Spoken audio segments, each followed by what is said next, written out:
நேற்று என் ஃப்ரெண்டு ரமேஷ் எனக்கு ஃபோன் பண்ணிட்டு அவங்க அப்பாவுக்கு உடம்பு சரியில்லைன்னு சொன்னான். ஹாஸ்பிட்டல் பில் பார்த்தீங்கன்னா 8 லட்சம் வந்துருச்சு. ரமேஷ் கிட்ட அந்த அளவுக்கு சேவிங்ஸும் இல்லை, அவங்க அப்பா கிட்டேயும் இல்லைங்க. இப்போ ரமேஷ் கடன் வாங்குற நிலைமையில இருக்கான். இது ரமேஷோட கதை மட்டும் இல்லை, இது நம்ம எல்லாரோட கதையும் மாறலாம். இப்போ திடீர்னு உங்களுக்கு ஒரு நினைப்பு வந்துருச்சு, என்னடா இது இந்த மாதிரி சேம் சிச்சுவேஷன் நமக்கு வந்தா என்ன பண்றது அப்படின்னு சொல்லி. உங்க பேரண்ட்ஸ் ரிட்டைர்மெண்ட்டுக்கு ரெடி ஆயிட்டாங்களா, ப்ரிப்பேர் ஆயிட்டாங்களா அப்படின்னு இப்பதான் நினைக்கிறீங்க. இந்த கேள்விக்கு பதில் தெரியாம நீங்க டெய்லி லைஃப்ல பிஸியா இருக்கீங்க. மார்னிங் ஆச்சுன்னா ஆஃபீஸ், ஈவினிங் டிராஃபிக்ல வீடு வந்து சேரணும், வீக்கெண்டு ரெஸ்ட், இந்த சைக்கிள் மாறி மாறி போகுதுங்க. ஆனா ஒரு நாள் இந்த கேள்வி உங்களை கண்டிப்பா தடுக்கும். நம்ம இன்னைக்கு பேச போறது கொஞ்சம் காம்ப்ளிகேட்டடான விஷயம், ஆனா இது உங்களோட ஃபேமிலிக்கு ரொம்ப முக்கியமான விஷயமும் கூட. உங்க பேரண்ட்ஸ் ரிட்டைர்மெண்ட்டுக்கு ரெடியா இருக்காங்களா, இல்லைன்னா நீங்க என்ன பண்ணணும், இதை பத்தி தான் இன்னைக்கு நம்ம டிஸ்கஸ் பண்ண போறோம். முதல்ல ஒரு பிட்டர் ட்ரூத், இந்தியாவில் 80% மேலே இருக்க சீனியர் சிட்டிசனுக்கு ப்ராப்பர் ரிட்டைர்மெண்ட் சேவிங்கே இல்லை. இந்த ஸ்டாட்டிஸ்டிக்ஸை பார்த்து நானே கொஞ்சம் ஷாக் ஆனேன். நம்ம ஊரில் எல்லாருமே பேரண்ட்ஸ் என்ன சொல்லுவாங்கன்னா, பிள்ளைங்க தான் என்னோட பென்ஷனு, பசங்க தான் என்னோட பென்ஷனு, அவங்க என்னை பார்த்துக்குவாங்க அப்படின்ற ஒரு மைண்ட் செட் இருக்கு. ஆனால் இன்னைக்கு இருக்க விலைவாசிக்கு அது பாசிபிளான்னு எனக்கு தெரியல. ஒரு சிம்பிள் கால்குலேஷனை பார்க்கலாம். ஆவரேஜா ஒருத்தர் ரிட்டையர் ஆயிட்டாருன்னா 60 இயர்ஸ்ல இன்னைக்கு இருக்கிற மெடிக்கல் அட்வான்ஸ்மெண்ட்ல, மெடிக்கல் ஃபெசிலிட்டிஸை வச்சு நம்மளோட ஆயுள் காலம் ஒரு 80 to 85 இயர்ஸ். அதாவது ரிட்டையர்மெண்ட்டுக்கு அப்புறம் 20 to 25 இயர்ஸ் அவங்க நம்ம கூட இருப்பாங்க. உங்க பேரண்ட்ஸுக்கு ஃபினான்ஷியலா சப்போர்ட் பண்ண நீங்க ரெடியா, இல்லை அவங்க ரெடியா? இன்னைக்கு காலத்துல யார் நம்மளுக்கு சப்போர்ட் பண்ணுவா? நீங்க தான் சப்போர்ட் பண்ணணும் உங்க பேரண்ட்ஸுக்கு. இந்த 25 வயசுல இன்ஃப்ளேஷன் எப்படி இருக்கும்னு யோசிச்சிருக்கீங்களா? அதாவது விலைவாசி எப்படி மாறும்னு யோசிச்சிருக்கீங்களா? இந்தியாவில் இன்ஃப்ளேஷன் ஆவரேஜா 6% இருக்கு.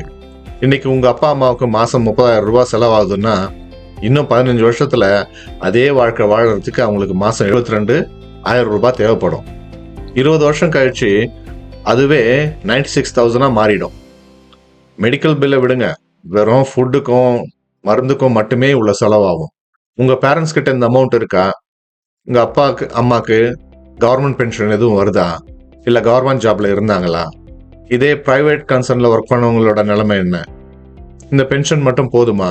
இன்ஃப்ளேஷன் இது ஈடு கட்டுமா? இதெல்லாம் யோசிக்க வேண்டிய டைம்ல நம்ம இருக்கோம். இந்தியால இப்ப பாத்தீங்கன்னா இந்தியன் பேரண்ட்ஸ் 3 டைப்ல பிரிக்கிறாங்க. உங்க அம்மா அப்பா இந்த எந்த கேட்டகரியில வராங்க அப்படின்னு நீங்களே முடிவு பண்ணிக்கோங்க. ஃபர்ஸ்ட் டைப் பாத்தீங்கன்னா கடவுள் பார்த்துக்குவாருன்ற குரூப். இவங்க ரிட்டையர்மெண்ட்டுக்காக எந்த ஒரு பணமும் சேர்த்து வைக்கல.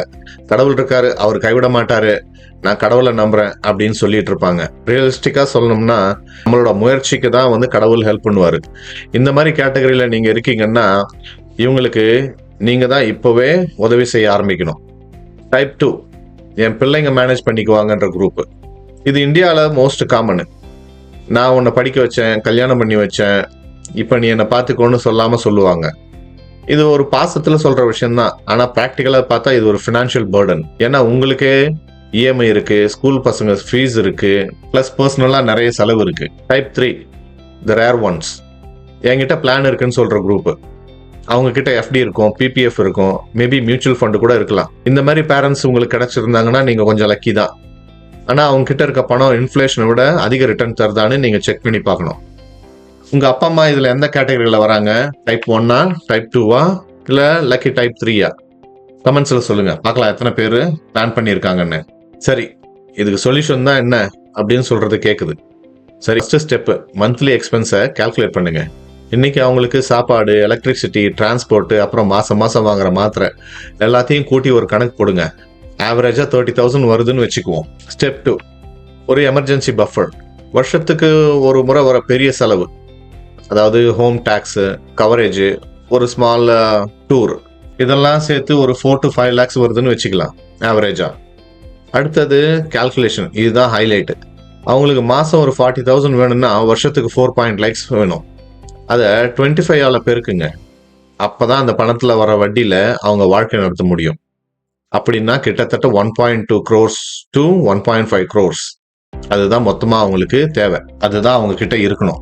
இது பெரிய அமௌண்டா தெரியலாம், கவலைப்படாதீங்க, இதை எப்படி கொஞ்சம் கொஞ்சமா சேர்க்கலாம்னு பார்க்கலாம்.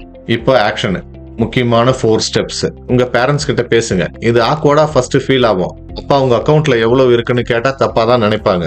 அதுக்கு பதிலா, அப்பா உங்க ஃபியூச்சருக்காக நான் ஒரு பிளான் பண்றேன், இப்போ என்னென்ன இன்வெஸ்ட்மெண்ட் இருக்குன்னு தெரிஞ்சுக்கிட்டா எனக்கு கொஞ்சம் ஈஸியா இருக்கும்னு கேளுங்க. ஸ்டெப் 2, அசஸ் த கேப்.